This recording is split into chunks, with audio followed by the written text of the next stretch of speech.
O Presidente avisa que a disciplina orçamental e a supervisão da política económica em Portugal por parte das instituições europeias vão ser uma constante no período pós-Troika. De acordo com o Presidente, Portugal vai ficar sujeito a supervisão externa pelo menos até 2035. Isto até ser pago 75% do que se deve ao estrangeiro. Noutras contas, diz que 125% de dívida pública em 2014 não tem solução se não existir um consenso entre partidos do arco da governação. Para os portugueses, o Presidente Cavaco Silva pede que sejam informados com clareza sobre a realidade do país. E essa enorme pressão que tirava agora às eleições destina-se a que os partidos que têm possibilidades de as ganhar acordem entre si manter as mesmas políticas. E é evidente que isto é que é o fundo da pressão sobre o consenso. A pressão sobre o consenso vem da necessidade de garantir, solidificar um conjunto de medidas e um conjunto de políticas, tornando-as imunes ao voto dos cidadãos.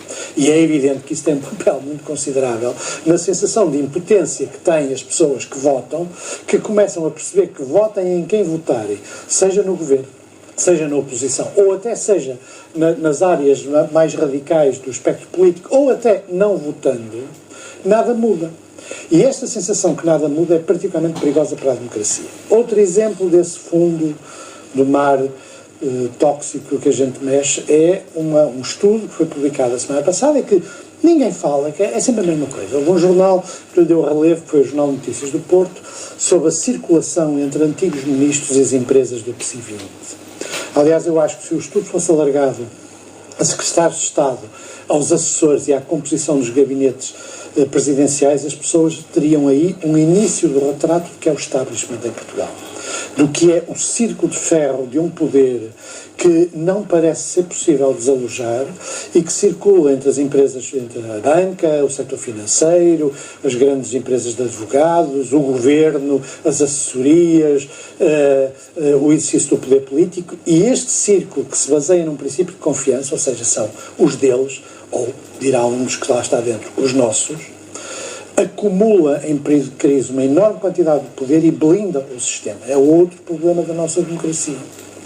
Esse estudo mostra exatamente uma situação que não é natural, quer dizer, não é natural que um tão elevado número de pessoas circule entre o exercício do poder político e empresas, como são as empresas do PSI 20, que são uma parte significativa daquelas que mais dependem das decisões políticas e do Estado. Isso é um sintoma, e se isto fosse alargado então por ali abaixo iria, um sintoma da captura do poder político pelos interesses, pelo poder económico e financeiro. As pessoas podem pensar, isso é uma análise, mas não tem nada de marxismo. Até uma análise pode ser feita estritamente do ponto de vista sociológico das elites. Embora, evidentemente, isto signifique que os interesses económicos circulam entre o governo e as grandes empresas e até as médias empresas, e depois, dependendo do funcionamento das autarquias, até as pequenas, porque depois a nível do poder autárquico estes esquemas repetem-se, e isso também é um problema da democracia portuguesa. É o que dá sentido à palavra facilitador de negócios. Claro. Aliás, aí está outra palavra que eu usei como pioneiro, chamando às pessoas em causa facilitadores, no sentido que da máfia, que é o facilitator, e que felizmente uma pessoa só tem que esperar algum tempo. Está adquirida e ela começa a circular. Quando se fizer uma antologia deste programa há de se ver como é que isso funciona. Portanto, o que se passa nessas águas transparentes é em grande parte um logro. Eu compreendo muito bem. É certo que vem do Bloco de Esquerda e imediatamente o Governo responde, vem do Bloco de Esquerda. Que o Bloco de Esquerda diga uma coisa que a maioria dos portugueses pensa, é que a palavra do Primeiro-Ministro não tem nenhum valor. Quando nós discutimos aqui o primeiro corte significativo, que foi o do metade do subsídio de Natal, eu disse aqui neste programa, está registado, tirem qualquer ilusão, os cortes são todos permanentes. Nunca mais se vai voltar atrás. Agora, é um facto que por razões táticas, por causa do Tribunal Constitucional, e por razões políticas para não perder os votos, e também por razões de manter alguma propaganda em cima do tema, o Governo oscila entre, quando fala para a Troika, ou para os chamados mercados, em dizer nada volta atrás, não se vai voltar ao esbanjamento, como se os portugueses fossem ricos em 2011, ao mesmo tempo que para o Tribunal Constitucional e para consumo interno e para não desagradar a grupos profissionais, está-se sempre a dizer que são provisórios. Não. O Governo tem uma ideia sobre Portugal e os portugueses que umas vezes revela com mais clareza, mas muitas vezes esconde. O que o Presidente diz é que para atingir em 2035, portanto daqui a mais de 20 anos, o valor da referência de 60% para o rácio da dívida, seria necessário que o orçamento registasse em média um excedente primário anual de cerca de 3% do PIB. Ora, isso significa o quê? Deveríamos ter 3%, ou seja, todos os anos, em termos de receitas e despesas básicas do Estado, deveríamos ter um excedente, deveríamos estar a receber mais do que o Estado gasta. Só que o Presidente lembra muito bem que em 2014 o excedente que se prevê para este ano é de apenas 0,3% do PIB. Não é 3%, é 0,3%. E este excedente de 3% nunca aconteceu. Nunca aconteceu desde 74. Em relação àquilo que o Cavaco diz, eu acho que ele é um otimista e, por outro lado, eu acho que ele erra ali umas contas. Eu vou explicar porquê. Primeiro porque ele não põe em causa a narrativa que vamos assistindo atualmente, que é da destruição das áreas sociais, dos baixos salários, do aumento da receita fiscal onerando as pessoas e o trabalho e desonerando as empresas, a fábula do investimento estrangeiro que é pouco e concentra-se no setor financeiro. E depois uma treta que é o que resolve nesta situação toda, incluir ou não incluir o PS no pacote governamental. Isso não acrescenta nada. A soberania já sabemos há muito tempo que acabou. E o artigo 3º que o Nicolau referiu do Tratado Orçamental declara muito claramente que enquanto não tivermos 60% da dívida pública em relação ao PIB, vamos ser tutelados e, portanto, figuras como governos e Assembleias da República são meras coisas cosméticas. Eu, no princípio deste mês, divulguei no meu blog, talvez se recorde, que é o Grazia Tampa, e distribuí pela imprensa, incluindo a Antena Beta e pelo próprio Nicolau, um texto com 26 páginas onde eu faço uma simulação do que é possível fazer. Claro que ninguém ligou a isto, porque eu não sou nenhum cacique de partido, nem faço como aquele sujeito que há 2 anos disse que era diretor da ONU e toda a gente abriu as portas e ouviu a opinião do homem, que até nem era tão desajustada como isso. Mas, enfim, em Portugal opina-se muito, estuda-se pouco e, portanto, vive o reino da banha da cobra. Ora bem, eu nesse estudo, o que é que eu fiz? Eu peguei no plano de pagamentos que está no site da IGCP, e peguei apenas do que diz respeito a 2021, que é onde cai a carga dos pagamentos, que é da vida de médio a longo prazo, e vamos ter lá, está lá incluído, que temos que pagar, reembolsar 12 a 15 mil milhões por ano. Ora, vejamos. A dívida cresceu de 150 mil milhões em janeiro de 2011 para 242 mil milhões. E o Cavaco esqueceu-se deste pequeno pormenor. É que este valor que eu disse, 242 mil milhões, é o que vai constar em setembro, quando as novas regras de contabilização incluírem, por exemplo, a parte pública e o calote do BPN e as PPPs e mais umas coisas que eu não paria assim mais ou menos orçamentadas. E, portanto, não é 125, como diz o Cavaco, ele enganou-se. Ora, a cada um deste valor cabe a responsabilidade de 24 mil euros por cabeça, o que é muitíssimo superior ao rendimento de muita gente em Portugal.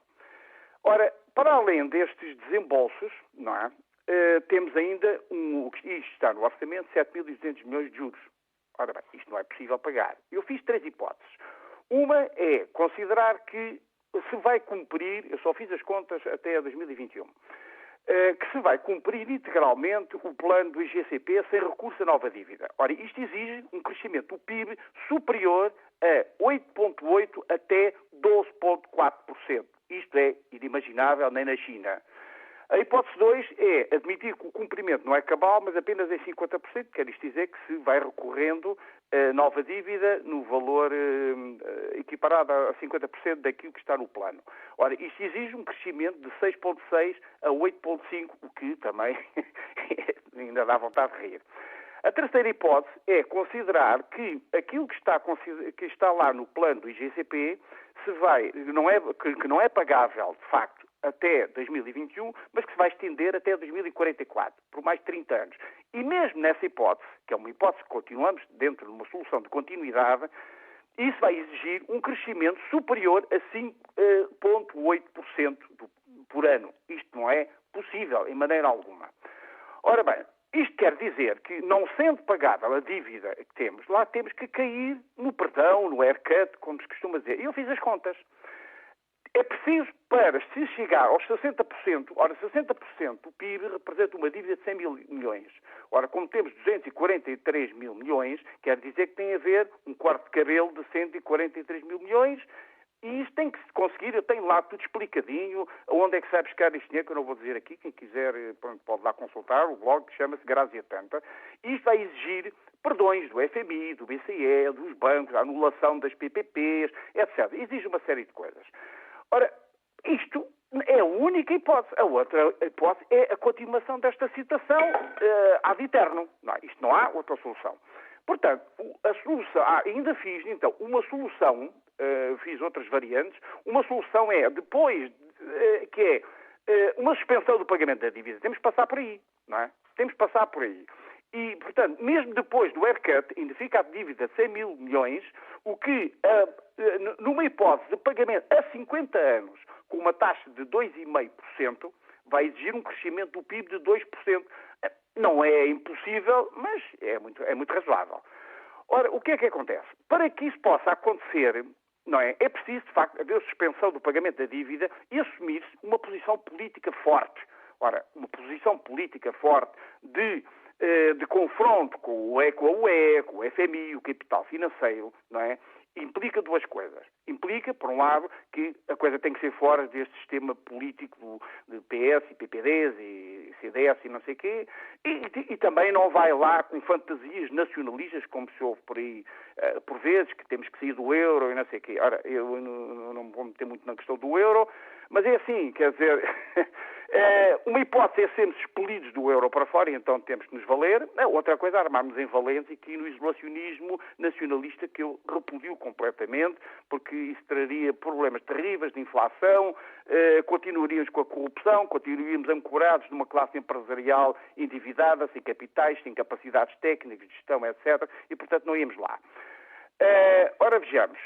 Isso é uma das hipóteses. A outra terá que ser, naturalmente, para não ficarmos exatamente isolados, tem que haver uma articulação com a periferia sul da UE, na Europa, e forçosamente com a Espanha. Portugal, como país, eu costumo dizer isto, e as pessoas às vezes ficam assim um bocado chocadas, Portugal como país já não existe. Não há soberania, não, independentemente dos tratados e não sei o quê. Isto não tem qualquer soberania, não é? E, portanto, só a Espanha e a Alemanha representam 50% das novas exportações. Portanto, não há qualquer hipótese de sairmos deste molho. Agora, temos é que garantir a nossa sobrevivência. E, portanto, para isso, temos que consolidar um outro regime político que não este baseado numa plutocracia, não é? Uma representação que seja nossa e não baseada em gangues partidários que se orientam uns aos outros.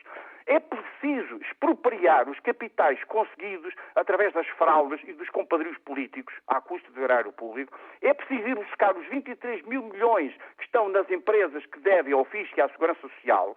É preciso fazer uma redistribuição radical do rendimento. O trabalho hoje representa 48% do rendimento nacional, o que é uma miséria. E como é que é possível, alguma vez, haver um crescimento económico em Portugal quando a esmagadora maioria das pessoas tem que repartir estes 48% do rendimento e os outros, que são, objetivamente, em termos de população ativa, são 200 ou 300 mil pessoas, ficam com os outros 52%. Não há saída fora disto. O António já poderá dizer que o que eu estou a dizer é uma utopia. Tens com certeza que é uma utopia. Não sei o que é. Mas alguma coisa funciona assim uma utopia? As sociedades têm que ter uma utopia, têm que ter objetivos de muito longo prazo para se balizarem, para poderem sobreviver. E agora, mesmo que não sei esta ausência de utopia, este realismo bacoco em que vivemos, que a classe política nos impinge, não é? Traz esta situação em que nada funciona, que o futuro não existe. Há um vídeo que me mandaram lá de fora, que felizmente conheço muita gente lá fora, que me mandaram lá de fora, que se chama O Futuro Suspenso. E de facto nós temos o futuro suspenso. E enquanto se mantiverem as desigualdades, as dificuldades e toda esta entropia política dos comentadores políticos e não sei o quê, nós não saímos disto. Não saímos disto. Portanto, é